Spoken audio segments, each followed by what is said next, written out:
إن الحمد لله نحمده ونستعينه ونستغفره ونعوذ بالله من شرور أنفسنا ومن سيئات أعمالنا من يهده الله فلا مضل له ومن يضلله فلا هادي له وأشهد أن لا إله إلا الله وأشهد أن محمدا عبده ورسوله أما بعد فإن خير الحديث كتاب الله وخير الهدى هدى محمد صلى الله عليه وسلم وشر الأمور محدثاتها وكل محدثة بدعة وكل بدعة ضلالة وكل ضلالة في النار. أعوذ بالله من السميع العليم من الشيطان الرجيم. بسم الله الرحمن الرحيم. يا أيها الناس اتقوا ربكم الذي خلقكم من نفس واحدة وخلق منها زوجها وبث منهما رجالا كثيرا ونساء واتقوا الله الذي تساءلون والأرحام إن الله كان عليكم رقيبا يا أيها الذين آمنوا اتقوا الله وقولوا قولا سديدا يصلح لكم أعمالكم ويغفر لكم ذنوبكم ومن يطع الله ورسوله فقد فاز فوزا عظيما وقال الله تبارك وتعالى في موضع آخر ومن يبتغي غير الإسلام دينا فلن يقبل وهو في الآخرة من الخاسرين وقال النبي صلى الله عليه وسلم في موضع آخر الدين النصيحة لبے کلثم کو ساتھ دینے والے میرے قطروں کو گہرائی عطا کر، ہے محرومی بصیرت دل کی آنکھیں عطا کر، ان کو بینائی عطا کر، تخیر کو بلندی کی سند دے، تفکر کو توانائی عطا کر، آمین رب العالمین۔ ہر قسم کی تعریف و توصیف، کبریائی و بڑائی، وحدانیت، عزت و جلال، شان و شوکت، ہر طرح کی اچھی تعریفات سب اس وحدہ لا شریک لہ الملک کے لائق سزاوار ہے، جس نے انسان اور جنات کو مقصد کے ساتھ پیدا کیا اور ہم گنہگار بندوں کو اس کی عبادت کرنے پر ہمیشہ ابھارتا رہا، اور وہی تعریف کا حقدار ہے جو ہمیشہ سے بے مثال ہے اور بے مثال رہے گا، اس کا کوئی ثانی نہیں، وہی اکیلا تنہا پوری دنیا کو پالنے والا، اور وہی پروردگار ہے جو انسان کو دنیا کے اندر اللہ رب العالمین کو راضی کر کے اپنے آخرت کو سدھارنے کا موقع دیتا ہے۔ اللہ رب العالمین نے بارہا مقامات پر قرآن مجید کے اندر اپنے الگ الگ انداز میں اللہ رب العالمین نے اپنے تعریفات بیان فرمائی، کہا یسبح للہ ما فی السماوات والارض، اے غافل انسان، دنیا کے اندر جتنے بھی مخلوقات ہیں تم کچھ کو جانتے ہو کچھ کو نہیں جانتے، ہر مخلوق اللہ رب العالمین کی حمد، تسبیح و تحریم بیان فرماتی ہے، فللہ الحمد ولک الشکر۔ مختصر سی تعریف کے بعد درود کا نزلانہ ہو تمام انبیاء علیہ السلام پر، خصوصاً بالخصوص میں اور آپ کے نبی احمد مجتبی محمد رسول اللہ صلی اللہ علیہ وسلم کی ذاتی گرامی پر۔ اللہم صلی علی محمد وعلی آل محمد کما صلیت علی ابراہیم وعلی آل ابراہیم انک حمید مجید، اللہم بارک علی محمد وعلی آل محمد کما بارکت علی ابراہیم وعلی آل ابراہیم انک حمید مجید۔ حاضرین جمعہ، اللہ رب العالمین کا بے انتہا شکر ہے جس کی توفیق سے میں اور آپ یہاں پر خطبہ جمعہ کی مناسبت سے جمع ہوئے ہیں۔ اللہ رب العالمین سے دعا ہے اللہ رب العالمین ہمارے مل بیٹھنے کو قبول فرمائے، جس طریقے سے یہاں پر مل بیٹھے ہیں کل روز قیامت کے دن جنت الفردوس کے اندر مل بیٹھنے کی توفیق کو ساتھ نصیب فرمائے، آمین رب العالمین۔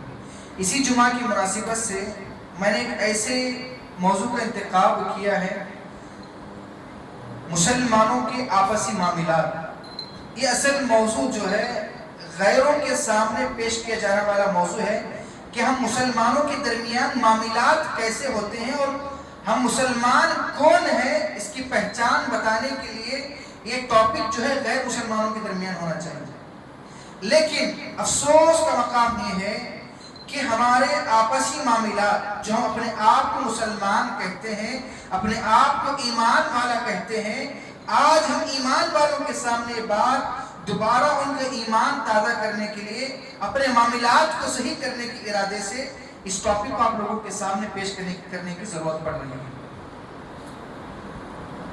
سیدھا سادہ مطلب یہ ہے کہ ہمارا آپسی معاملات کیسا ہونا چاہیے، ہمارا لین دین کیسا ہونا چاہیے، ہماری گفتگو کیسی ہونی چاہیے، ہمارا کاروبار کیسا ہونا چاہیے۔ سیدھا سادہ ترجمہ یہی ہے، سیدھا سادہ جمعہ کا مکمل جمعہ کا مطلب یہی ہے، ہمارا ترجمہ ہماری زندگی کا ہر معاملہ، ہماری زندگی کا ہر لین دین، ہماری زندگی کی ہر گفتگو اللہ کے نبی جناب محمد رسول اللہ صلی اللہ علیہ وسلم کی زندگی کے مطابق ہو اور ان کے صحابہ کے مطابق ہو۔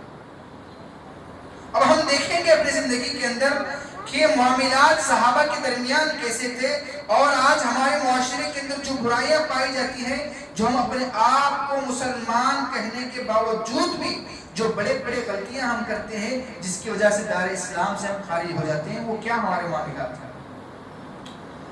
دیکھیے اللہ کے نبی جناب محمد رسول اللہ صلی اللہ علیہ وسلم نے جب اللہ رب العالمین نے اللہ کے نبی کو دنیا کے اندر بھیجا تو اللہ کے نبی کو کہا وَمَا أَرْسَلْنَاكَ إِلَّا رَحْمَةً لِلْعَالَمِينَ، اے پیغمبر ہم نے تمہیں دنیا کے لیے رحمت بنا کر دنیا کے اندر بھیجا گیا ہے۔ یعنی کہ اللہ کے نبی جناب محمد رسول اللہ صلی اللہ علیہ وسلم صرف مسلمانوں کے لیے نہیں، صرف اہل حدیث کے لیے نہیں، بلکہ ساری انسانیت، چاہے کافر، مشرک، عیسائی، یہودی، نصرانی، جتنے بھی دنیا کے اندر طبقات پائے جائیں، جتنے بھی انسانیت پائی جائے، ہر انسان کے لیے اللہ کے نبی جناب محمد رسول اللہ صلی اللہ علیہ وسلم رحمت بنا کر بھیجے گئے تھے۔ یہ بات ظاہر ہے، ہم نے بارہا خطبہ جمعہ کے اندر، دروس کے اندر اللہ کے نبی کی سیرت کو سنا، اللہ کے نبی دنیا کے لیے کیسے رحمت تھے۔ اللہ کے نبی جناب محمد رسول اللہ صلی اللہ علیہ وسلم کو طائف کے لوگ اللہ کے نبی کو پتھر سے مار چکے، اللہ کے نبی لہو لہان ہو گئے، بہت سارے معاملات اللہ کے نبی گزر گئے، اس کے باوجود بھی فرشتہ آ کر اللہ کے نبی سے کہتا ہے اے اللہ کے نبی آپ کہہ دے تو یہ طائف والے جنہوں نے آپ کو تکلیف دی، جنہوں نے آپ کو مارا، آپ اگر حکم دے دونوں پہاڑوں کو جو ہے دبا دوں گا، طائف جو ہے چنا چور ہو جائے گا۔ اللہ کے نبی نے کہا تھا نہیں، میں جانتا ہوں اگر یہ لوگ ایمان نہیں لاتے کوئی بات نہیں، ان کی نسل، ان کے آنے والی اولاد مجھ پر ایمان لائے گی، میں دنیا کے لیے رحمت بنا کر بھیجا گیا ہوں، وَمَا أَرْسَلْنَاكَ إِلَّا رَحْمَةً لِلْعَالَمِينَ۔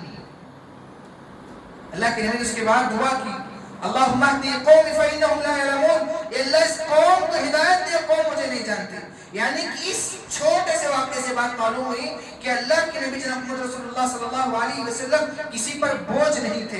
اللہ کے نبی جناب محمد رسول اللہ پوری انسانیت کے لیے رہنما، رحمت للعالمین بنا کر بھیجے گئے تھے۔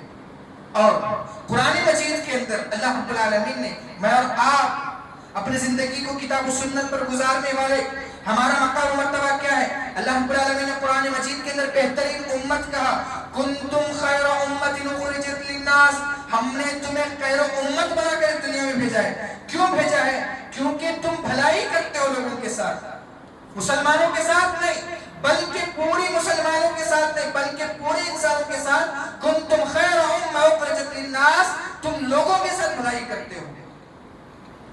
اب ہم چلتے ہیں، اللہ کے نبی جناب محمد رسول اللہ صلی اللہ علیہ وسلم کی میں اور آپ امتی ہیں، ہمارا اٹھنا بیٹھنا، ہمارا کھانا پینا، ہمارا میل ملاپ، ہمارا جاگنا سونا، ہر اللہ کے نبی جناب محمد رسول اللہ صلی اللہ علیہ وسلم کے طریقے پر گزارنے والے ہم انسان، لیکن امت محمدیہ اپنے آپ کو کہتے ہیں مجھے اور آپ کو اپنی زندگی کے اندر غور و فکر کرنا ہے، کیا اسی طریقے سے ہم دنیا کی رحمت ہے جو ہمارے نبی جناب محمد رسول اللہ صلی اللہ علیہ وسلم تھے؟ آج ہم نے اپنے زبانوں سے ہم اپنے رشتہ داروں کو نیلام کرنا سیکھا ہے، ہم نے اپنے ہاتھوں سے ہمارے کمزوروں پر ظلم کرنا سیکھا ہے، ہم اپنے مال و دولت سے دوسروں پر دبدبا بنانا سیکھا ہے۔ کیا ہم صحیح معنوں میں وَمَا أَرْسَلْنَاكَ إِلَّا رَحْمَةً لِلْعَالَمِينَ جو ہمارے نبی تھے اس کا 1% حصہ بھی ہمارے اندر موجود ہے؟ مجھے اور آپ کو تلاش کرنے کی ضرورت ہے۔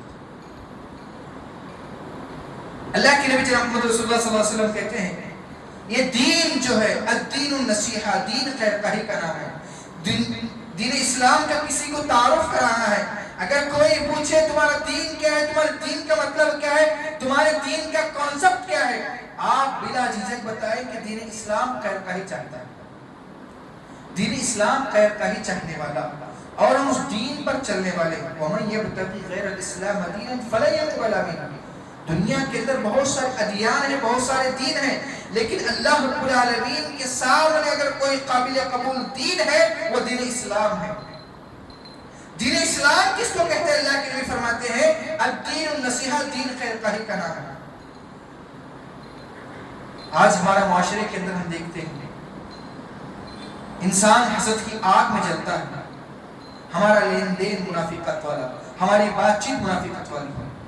اللہ کے نبی جناب محمد رسول اللہ صلی اللہ علیہ وسلم فرماتے ہیں کہ دنیا کے اندر اگر انسان دین کو ترجیح دے کر اپنے آخرت کو سدھارتا ہے، اس انسان کو چاہیے کہ دوسروں کو، جو انسان اپنے آپ کو جو چیز اپنے لیے پسند کرتا ہے وہی چیز اپنے دوسرے مومن مسلمان کے لیے پسند کریں. انسان دھوکہ دھڑی سے بچے، انسان دھوکہ دینے سے بچے. اور اللہ کے نبی جناب محمد رسول اللہ صلی اللہ علیہ وسلم کے زمانے کے اندر جو صحابہ اکرام رضی اللہ عنہم اجمعین تھے وہ دین اسلام پر اتنے قائم تھے. جریر رضی اللہ عنہ کے بارے میں آتا ہے وہ اللہ کے نبی جناب محمد رسول اللہ صلی اللہ علیہ وسلم سے ایک مرتبہ بیعت کرتے ہیں. اللہ کے نبی میں نماز کی پابندی کروں گا، میں زکوٰۃ ادا کروں گا، میں ایمان کے اسلام کے سارے رکن پر اپنی پابندی کروں گا، اور اللہ کے نبی میں کسی انسان کو دھوکہ نہیں دوں گا. جریر رضی اللہ عنہ اللہ کے نبی سے بیعت کرتے ہیں. وہ بیعت کو اپنی زندگی کے اندر اس طریقے سے اپناتے ہیں، اس طریقے سے اپناتے ہیں. ایک مرتبہ ان کے غلام بازار سے ایک گھوڑا خرید کر لاتا ہے جو بڑا ہی شاندار گھوڑا تھا، بڑا ہی مہنگا گھوڑا تھا. جریر رضی اللہ عنہ پوچھتے اپنے غلام سے تم نے گھوڑے کو کتنے میں خریدا؟ تو غلام کہتا ہے میں نے اس گھوڑے کو 300 درہم میں خریدا. جریر رضی اللہ عنہ بیان کرتے ہیں یہ گھوڑے کی نسل تو ایسی لگتی ہے کہ اونچے نسل کا گھوڑا ہے، بڑا مہنگا گھوڑا ہے. جریر رضی اللہ عنہ پوچھتے ہیں وہ بیچنے والا نادان ہوگا، مجبور ہوگا، چلو مجھے اس کے پاس لے کے چلو. اللہ اکبر. ایمانداری مسلمان کس کو کہتے ہیں؟ ایمانداری، ایمان کا تقاضا کیا ہے؟ اگر آپ دیکھتے ہیں کہ سامنے والے کا نقصان ہوتا ہے آپ مسلمان ہونے کے بعد اس نقصان کو اپنا نقصان سمجھیں. جریر رضی اللہ عنہ فوراً اس شخص کے پاس جاتے ہیں، کہتے ہیں اللہ کے بندے تم نے اتنے عمدہ گھوڑے کو 300 درہم میں بیچا، یہ کم سے کم اس کی قیمت 800 درہم ہونی چاہیے. اللہ اکبر. جریر رضی اللہ عنہ نے اس انسان کو 800 درہم دے کر جو ہے گھوڑا خریدا. آج ہمارا معاملہ سستی چیز اگر انسان، اللہ کے نبی جناب محمد رسول اللہ صلی اللہ علیہ وسلم فرماتے ہیں کہ سامنے والے کا نقصان کو اپنا نقصان سمجھے. آج ہم کیا کرتے ہیں؟ دوسروں کو نقصان پہنچانے کے لیے پیچھے پڑے ہوتے ہیں. ہم دیکھ رہے ہیں کہ سامنے والا انسان بڑی ترقی کر رہا ہے، اس کے بنگلے بھی بنگلے بن رہے، اس کی پراپرٹی بھی پراپرٹی بن رہی، کیسے بھی کرنا ہے بس اس کا نقصان کرنا ہے. لیکن یہاں پر صحابی رسول جو گھوڑا 300 میں ملا لیکن حرام نہیں تھا. تجارت کے اندر آپ اپنے مال کو سچ بول کر جتنا بھی بیچ سکتے ہیں، لیکن ان کا ایمان جو اللہ کے نبی نے کہا جو انسان کسی انسان کے لیے آسانی فراہم کرتا ہے کل روز قیامت میں اللہ رب العالمین اس انسان کو آسانی فراہم کرتا ہے. ایک اور حدیث میں آتا ہے جو انسان جب تک کسی انسان میں مدد میں لگا رہتا ہے اللہ رب العالمین جب تک وہ اس کی مدد میں لگا رہتا ہے اللہ رب العالمین اس شخص کی مدد میں لگا رہتا ہے اور کل روز قیامت میں اللہ رب العالمین اس کی مدد کرے گا. جریر رضی اللہ عنہ چاہتے تھے اس گھوڑے کو رکھ لیتے اور خود بیچ کر نفع کما سکتے، لیکن تجارت ایسے کرو چاہے سامنے والے کا بھی نقصان نہ ہو اور ہمارا بھی نقصان نہ ہو. اور لین دین کے معاملے کے اندر ایک عام طور پر بات کہی جاتی ہے کہ قرض کو معاف کرنا چاہیے، انشاءاللہ اس کی فضیلت بھی آئے گی، لیکن قرض لینے والے کے بارے میں کیا ہے؟ اللہ کے نبی جناب محمد رسول اللہ صلی اللہ علیہ وسلم فرماتے ہیں کہ اللہ کے نبی نے قرض حسنہ سے بھی پناہ مانگی. قرض حسنہ سے بھی پناہ مانگی ہے. قرض ایک ایسی چیز ہے اگر انسان ادا کیے بغیر مر جاتا ہے وہ حقوق العباد میں سے ہے، جب تک وہ انسان معاف نہیں کرتا جب تک اس کا قرض معاف نہیں کیا جاتا. اللہ کے نبی جناب محمد رسول اللہ صحیح مسلم کے حدیث میں فرماتے ہیں اگر کوئی انسان واپس لوٹانے کے ارادے سے پیسہ لیتا ہے، واپس لوٹانے کے ارادے سے کسی سے قرض حسنہ لیتا ہے تو اللہ رب العالمین اس انسان کو توفیق بھی دیتا ہے کہ مرنے سے پہلے اس کو قرض ادا کرے. اگر کوئی ہڑپنے کے ارادے سے، اس کا مال لوٹنے کے ارادے سے، اس کو ڈبانے کے ارادے سے کر لیتا ہے تو اللہ کے نبی جناب محمد رسول اللہ صلی اللہ علیہ وسلم فرماتے ہیں کہ دنیا کے اندر اللہ رب العالمین اس کو ذلیل کر کے رکھ دے گا. ہم دیکھیں کہ اپنے زندگی کے اندر ہم نے کس کس کے پاس قرض لیے ہیں. حد تک امکان چاہے انسان روزی جو ہے چٹنی روٹی کھا کر اپنی زندگی گزار لے، قرض سے دور رہنے کی کوشش کرے، کیونکہ قرض ایک ایسا بوجھ ہے اگر انسان بنا ادا کرے مر جائے اس کا معاہدہ سیدھا اللہ رب العالمین کے پاس ہے، یعنی کہ اللہ رب العالمین کل روز قیامت کے دن اس کی جو نیکیاں ہوں گی اس انسان کو دے دے گا. سمجھے مثال کے طور پر کوئی انسان آپ سے 1 لاکھ روپے قرض لیا ہے، اگر آپ کا ارادہ نہیں ہے دینے کا، آپ وقت پہ وقت ڈالے جا رہے ہیں، حالانکہ آپ کے پاس سہولیت موجود ہے، آپ کے پاس دینے کی چیزیں موجود ہیں، لیکن اس کے باوجود بھی آپ ٹالتے جا رہے ہیں. اگر اللہ نہ کرے انتقال ہو گیا، اگر وہ شخص ٹھان لے نہیں مجھے معاف نہیں کروں گا، کہ روزے قیامت میں اللہ کے پاس آپ کو جواب دینا ہے۔ اور اس کے اپوزٹ کے اندر جو قرض دیتا ہے اس کے لیے کیا نہیں۔ اللہ کے نبی جناب محمد رسول اللہ صلی اللہ علیہ وسلم کی صحیح حدیث فرماتے ہیں جو انسان کسی انسان کے لیے آسانی کر دے، کسی نے آپ سے قرض لیا، وہ آپ سے مہلت مانگ رہا ہے کہ ایک اور مہینے کی، میرے پاس پیسہ نہیں ہے، مجھے ایک اور مہینے کی مہلت دی جائے، تو انسان کو مہلت دی جاتی ہے۔ اگر وہ انسان اس قابل نہیں ہے کہ وہ آپ کو آپ کے پیسے جو ہے لوٹا نہیں سکتا، وہ مجبور ہے، وہ غریب ہے، اگر آپ اس کو معاف کر دیتے ہیں، اللہ کے نبی فرماتے ہیں کہ ایک شخص جو ہے جنت میں ایسے ہی چلا گیا۔ اللہ کے نبی فرماتے ہیں کہ اللہ رب العالمین نے اس شخص سے پوچھا تو نے اس کو کیوں مہلت دی؟ وہ شخص کہتا ہے اللہ رب العالمین میں دیکھا کہ وہ انسان مجبور ہے، اس نے مجھ سے مہلت مانگی اور مہلت مانگتا گیا، اور مجھے لگا کہ اس کے پاس استطاعت نہیں ہے کہ وہ میرے قرض کو لوٹا دے۔ اللہ رب العالمین میں نے اس کو قرض کو معاف کر دیا۔ اللہ رب العالمین جو ہے اس بندے سے کہے گا مہلت دینا میرا کام ہے، مہلت دینا میرا کام ہے۔ انسان دنیا کے اندر گناہ پہ گناہ کرتا ہے، اس کے باوجود بھی انسان اللہ رب العالمین جو ہے کھانا کھلاتا ہے، پلاتا ہے، عیش و آرائش کی زندگی گزارنے کا موقع دیتا ہے۔ اللہ رب العالمین کہتا ہے مہلت دینے کا کام میرا تھا، اور اللہ رب العالمین پوچھتے تو نے اس کو قرض بھی معاف کر دیا؟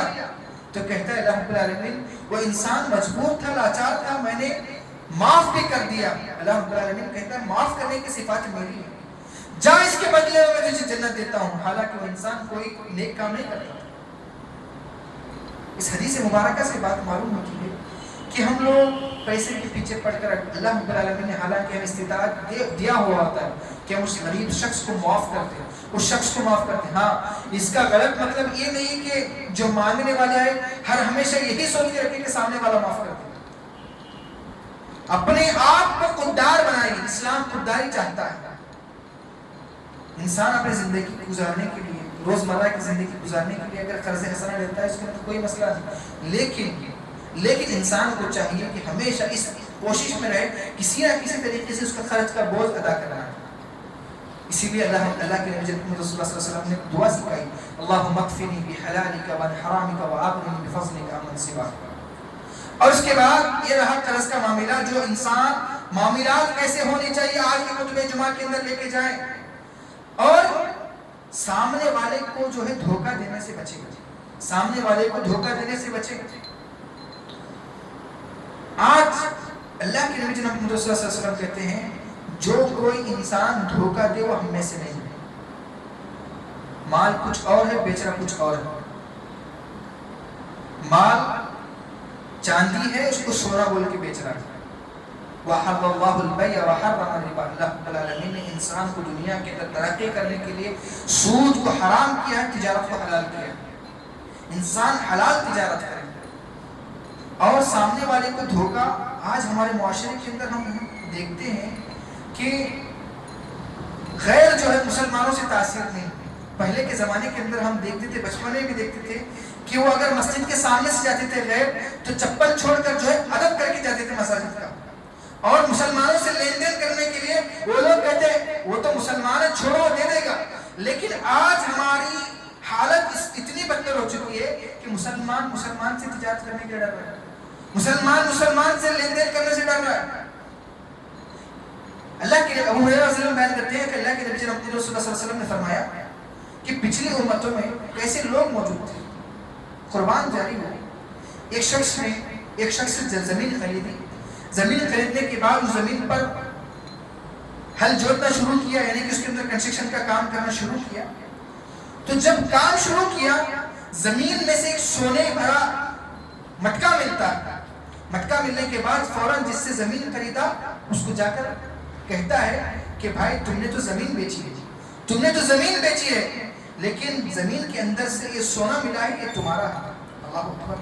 وہ سامنے والے شخص نے کہا میں زمین نہیں بیچا، بلکہ زمین کے اندر جتنی بھی چیزیں ہیں وہ سب کچھ بیچا، وہ تمہارا ہے۔ وہ کہہ رہے نہیں تمہارا، وہ کہہ رہا تمہارا ہے۔ دنیا میں کبھی ہم نے نہیں دیکھا، ہر کوئی شخص سے کہتا ہے یہ میرا ہے، یہ میرا ہے، یہ میرا ہے۔ بھائی بھی کہتا ہے ایک بالش پراپرٹی کے لیے ہم نے دیکھا ہے سالوں سال کورٹ کے اندر کیسے چل رہا ہے۔